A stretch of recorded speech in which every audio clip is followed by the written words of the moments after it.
Keith. A review here from Cork City versus Shelbourne tonight. I think it was the rude awakening that Cork City needed. Shelbourne were just the better team for the first 20 minutes. Shelbourne had City pegged back into City's between the 18-yard box and the halfway line for the first 20 minutes. Shelbourne dominated, to be fair to him. Like, a huge thing with City tonight was, like, I know you were talking about St. Pat's having a makeshift defence. Like, City had Dale Holland, Alec Byrne, Keane Bargery and Ronan Hurley as the four at the back tonight. And, geez, by God, talking about missing Keane Coleman and Gordon Walker, they were such a big loss. And then Alec Byrne got booked early in the game, which I thought was harsh. I don't usually criticise refs, but I thought the ref was quite poor tonight. Just gave kind of, just, you know, it wasn't like any strong challenges. He was willing to get the whistle out straight away. Maybe he was being assessed tonight, I don't know, you know. So Alec Byrne getting booked early, then he had to watch himself then for the rest of the game. And you could see as well that with the City back four that were there tonight, they weren't used to each other in terms of like when to push out and when to stay back. What they probably should have done was, rather than try and catch Shelbourne on the offside, they should have just probably dropped back 5 or 6 yards and just try not play offside, if that makes any sense. Because for the second goal, for the penalty, I think it was Dale Holland, I think, like, the ball was sent long and he went to go for it and then he dropped back, but he was too late dropping back for the ball. And sure, the ball was going over his head. The Shelbourne player ran onto it and sure, he took him down in the box. So I think, like, to be fair to Shelbourne, you can see why they probably will be champions of the first division. Like, even just, like I always say it, and I keep saying the same thing, City are lacking that bit of experience. Like, Shelbourne were more physical, bigger, more powerful, used the ball very well. City's kind of, the players that have been standing up recently were quiet, and that was just down to Shelbourne being good. Barry Coffey was quiet, Dylan McGlade was quiet, Keane Murphy didn't get up to much. And to be fair to Shelbourne, they deserve the win, and you know, there's no better way of putting it. I suppose, I think what City will learn from tonight will probably be a lot. You know, considering the run they were on, they'll learn a lot from tonight, I think. And as I said, look, you can't really have complaints. Shelbourne were the better team and deserved it. I suppose, looking at it from City point of view then as well, outside that, it was great to see over 2,000 people there, and the atmosphere was great at the Cross, so it was nice to see that. Pity the result didn't match it, but look, as I said, City will learn a lot from it and get a couple of players back. Like, we were just, strength and depth is very poor tonight, but it is what it is, and we'll just get on with it. And like, I've been saying it all the time, you know, I know you were saying in a review the other day that possibly that City will be quite disappointed that they won't make the playoffs. They're not ready for the playoffs and they're not ready for the Premier Division. So, as I said, maybe another year or two, and hopefully we'll get it right. Thanks, Keith. Hey guys, just finished in Carlisle. Bray Wanderers have been defeated by a goal to nil. Finished Bray Wanderers 0, Athlone Town 1. To be honest, Athlone probably deserved the win in the end. Bray never came out second half after quite a good first half. He started well, he had good possession, and they were breaking through. I was quite surprised. Athlone were a bit wide open in the centre of the park, and Bray were just cutting through them like a knife through butter. But ultimately, they couldn't score the goal that their play deserved, and went in 0-0 at the break. Athlone came out fighting in the second half, and they fully deserved their one goal lead, a corner from Curtis Bourne, and Delaney headed the ball. Worrying times for Bray actually. A lot of set pieces in the last couple of weeks, and there's been a lot of goals against them. It was a much changed story from last week for Bray. Aaron Barry didn't start in the back line. I'm not sure if it was an injury or not. Ryan Graydon and Callum Thompson, both on the wing last week, didn't start for Bray. But Athlone came into the game, if you're a betting man, 5-1. Like they weren't expected to win this game, but they did, and they, as I said already, they deservedly did. So worrying times for Bray. 5 points now, they're ahead of Athlone, and the Cork next game. I know it's cup week next week, but they play Cork next time out, and which is quite worrying. I know they're a couple of goals down to Shelbourne in Thomas Cross, but fair play to Athlone. 3 points on the board. They seem to have been a bit of life in them since Paul Doolan come in, and didn't play pretty football, but they got the win, and deservedly so. So finished again in the Carlisle. Bright Wanderers 0, Athlone Town 1. Alright folks, just coming out of Ryan McBride Brandywell Stadium here after a frantic derby, Northwest derby. It ended Derry City 2, Van Harps 2. Derry started brightly, got the opener through Junior Rugati Ozakwe. But a controversy as Van Harps felt that there should have been a free kick in the build-up. Jordan Musto equalised just before half-time to make it 1 each. Ryan Rainey then, with a scruffy effort, made it 2-1 to Van Harps. And in stoppage time, Joe Thompson made it 2 each. It wasn't ended there, as Mark Anthony McGinley and Joe Thompson both saw red for what happened in the aftermath of Thompson's equaliser. In the end, a draw, probably a fair result.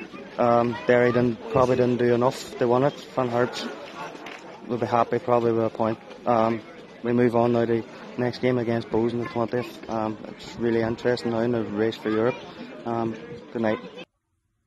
Final score from Ryan McBride Brandywell, Van Harps 2, Derry City 2.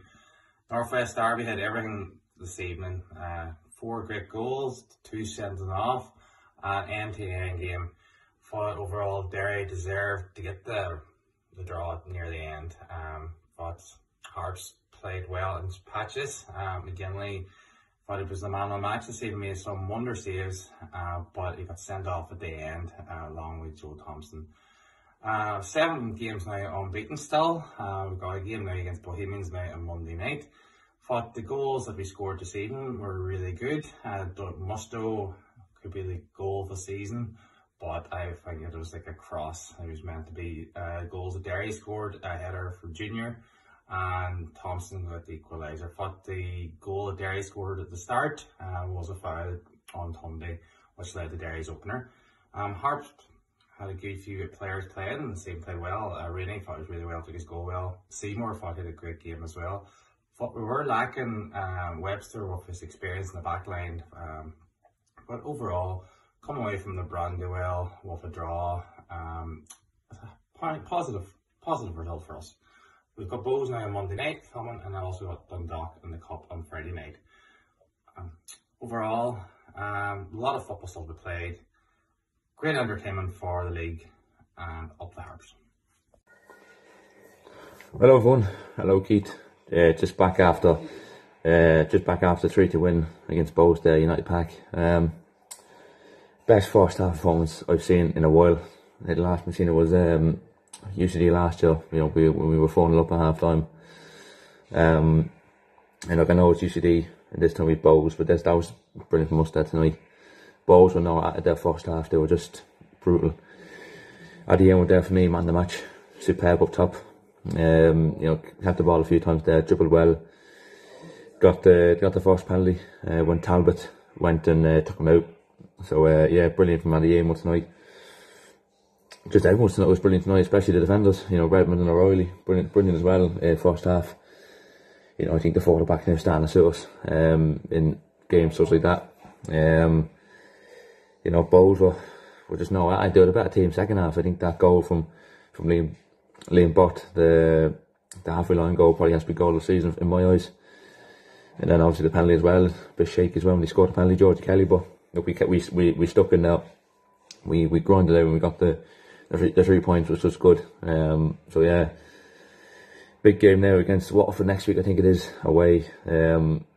Another big 3-pointer. I was hoping to actually get that and just get as many points as we can. Obviously try and stay up, which is obviously the main aim. And once we can get them results and stay up, then it'd be brilliant for the club. Brilliant for this season, just to stay up in the big time, and then hopefully now we can obviously improve for next season. So yeah, looking forward to it. Good evening, folks. Just home from United Park there. The game between Drogheda United and Bohemians finished 3-2 to Drogheda United. Overall, a very disappointing night. I thought the first half we were absolutely terrible. Couldn't get our foot in the ball at all. All we really done was, it was almost like watching Ireland, like 2 or 3 passes around the back, and then a long ball forward. Wasn't working out at all. Drogheda pinned us in, and I'd say quite deservedly. They went into half-time 3-0 up. Penalty decision again, like every week we talk about the refs in the league. Another shocking decision, it's a yard outside the box for the penalty. But then again, saying that, they probably should have had it in the second half. But anyway, they went in 3-0 up at half-time. At half-time we brought Dawson Devoy on, and I think that kind of changed the game a little bit. He was helping connect the ball deeper, bring it forward from the defence rather than the long ball. And it worked almost immediately. About 20 seconds into the second half, and Ian Burt tried to knock the keeper from the halfway line, and it worked, and got back to 3-1. Both fans were electric after that. Kind of dominated throughout the second half without being able to break them down. Couple of subs. Brought Wardy on. He missed. Wardy had a big chance that he missed. Brought Promise on for Aniku. He couldn't bring it into the game. 88th minute, we got a penalty, which Georgie stuck away, put us back into the game, but too little too late. Georgie actually missed a big chance at the end as well, but look, it is what it is. 3-2. I thought the second half performance was much better.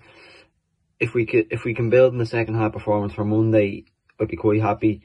I thought overall it was a decent enough game, kind of a game of 2 halves kind of thing, but the fans were brilliant throughout on both sides, and I was in the bows end, but you could hear the Drogheda fans, they were amazing as well. So overall I thought a great game of football, probably the most normal crowd at a game of football since COVID started, so brilliant to see that, and a good advertisement for the league. Thanks. Hey lads, Philly here, not my usual self, as you can tell. Voice is gone from all the singing and shouting. Rovers obviously have won tonight, and I am absolutely buzzing them over the moon. Deserved every bit of luck we got tonight. I thought we were excellent. One of our best performances of the season by far in the second half. First half was usual Rovers, really good, couldn't really break down Waterford in the final third, but excellent in the second half and absolutely chuffed. Manchu could have had 4, but again, look, I don't care. This was the biggest game of the season for Rovers. This was a calling, I suppose, on this squad as to, are we good enough to win a league, and are we good enough to answer back to the critics that are saying, oh well, they're in trouble now, they're not going to win the league, and they've had a terrible week and all sorts. But I think we've answered everyone quite well there tonight in terms of where our capabilities are and our determination to go and win this title.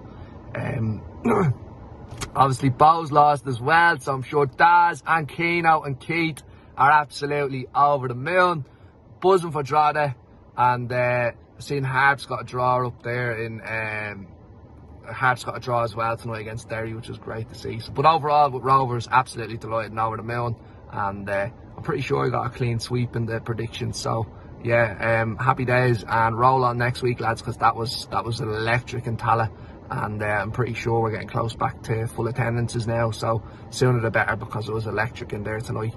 But look, the Hoops go marching on, 3 points clear, 2 games in hand. Keno, mind the fucking gap, pal! And it's Rovers 2, Blues 0. I can't say I'm too disappointed, really. You know, it was going to be a bonus, anything we got out of this game. I think, you know, your main disappointment is the first goal and how it happened. You know, I don't think it was a free really, but you know, I suppose to be fair to Rovers, they were going to score at some point. It was just a matter of how it went in. They deserved to win on the day, but you know, look, as I said before, anything we got out of this was going to be a bonus. We attacked well towards the end of the game. I thought we were unlucky not to get a consolation goal, but overall, you know, a very defensive performance. And, you know, I'd forgive that because it's not a usual thing with Mark Bertram. If this was some other manager that we'd had for a while, you know, you might criticise it for being slow, sluggish and all that, no life. But, you know, going in 0-0 at half time, you know, we really gave ourselves a good chance. And, you know, the first goal, you know, unfortunate, and the second goal, a mistake. You know, I think all things considered, you know, it wasn't that bad. It's hard to be too annoyed by it. Loss is a loss, but you know, you just have to accept that some days.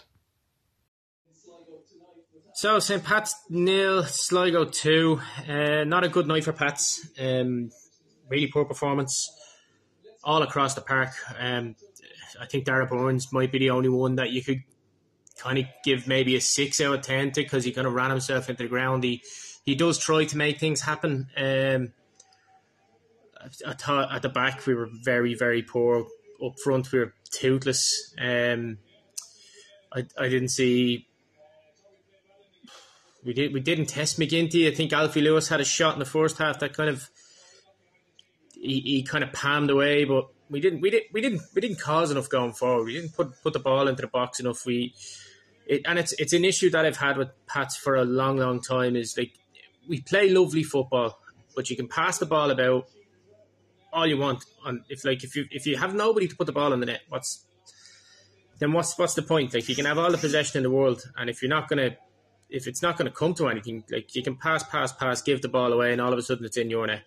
And at certain points, like, Pats never looked like scoring tonight, not once. And I know people will complain about the referee and some of the decisions, and I agree. Certain decisions were poor. I think, like, the first penalty is soft, but then there's a Stonewall one after that, you know. So I don't think Ben McCormick's was a penalty. I think if you're flopping around on the ground after somebody stands in your toe, I think you're playing the wrong sport. Like, kind of laughable, to be honest. But Sligo were good. De Vries was good. Johnny Kenny's a smashing footballer. He's very, very good. Disappointing all round, but again, Pat's second in the league. Cup quarter final coming up. We'll go again. We'll do all right. Fair play. Sligo played lovely football. Greg Bolger made a big difference to them as well. Pat's fans, I could hear, giving him a little bit of abuse, but he's a top player and did really well. But we go again. Hopefully next time I'm doing this, it'll be for a win. But yeah, cheers, guys.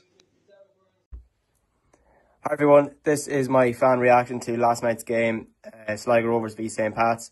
It's a fantastic 3 points. We really, really needed it. It's been a long, long couple of weeks of just poor performances and poor results. I think last night made it all worth it in the end. Absolutely fantastic. Fans back in the stadium. I couldn't make it myself, but from what I've seen on RTE, showgrounds was absolutely hopping, and videos I've seen on Twitter is just absolutely superb. Football means a lot to the people of Sligo, and it's great that we can get fans back in the stadium. Pats, to be fair to them, I think they dominated large parts of the game, especially in the first half. I know conceding 1-0 so early on, it's kind of tough to come back from that, but I thought they played very well. Unlucky not to score a couple of goals. I thought McGinty, for us, commanded his area quite well and, you know, made a couple of very good saves. And as well at the back, I thought John Mahon absolutely superb. I think he was man of the match last night. Solid as a rock. Robin McCourt as well. I think we missed his presence, to be honest. I think he's a very, very good player. Bulger as well in midfield. Genuinely, I say this every time I do a fan reaction. I absolutely rave about him. He's unreal. He's like 2 men in the middle of the park, really. He takes the game with a scruff of the neck. I think he's absolutely superb. Andre White as well, big signing for us. Thought he did well last night. Won the ball back for De Vries' goal, which is